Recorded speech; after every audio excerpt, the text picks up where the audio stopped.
Kur mund të bëj dua gjatë namazit? Po, gjatë namazit mund të bësh dua në dy pozicione, në pozicionin e sejdës dhe gjithashtu në pozicionin e tehijatit të fundit, para selamit, por pasi të kesh mbaruar me salavatet.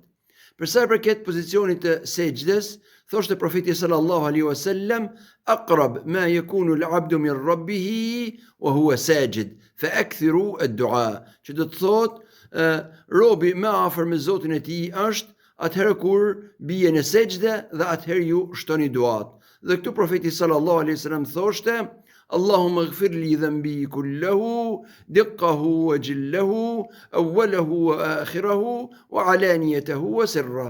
Që do të thotë, o Allah, mi fal mu të gjitha gabimet e mia, të voglat dhe të mëdhat, të parat dhe të fundit, dhe gjithashtu ato të dukshmet dhe të fshehtat. Ndërsa në lidhje me pozicionin tjetër para selamit, por pasi të kesh mbaruar me salavatet, thoshte profeti sallallahu alaihi wasallam, esma'u ad-du'a dubura as-salawat al-khams, ose dubura as-salawat al-mafruda. Që do të thotë, duaja më e dëgjueshme te Allahu është ajo në fund të namazeve farze. Dhe këtu profeti sallallahu alaihi wasallam lutej dhe thoshte, Allahumma inni a'udhu bika min adhabi jahannam wa min adhabi al-qabr wa min fitnati al-mahya'i wal-mamat wa min sharri fitnati al-masih ad-dajjal.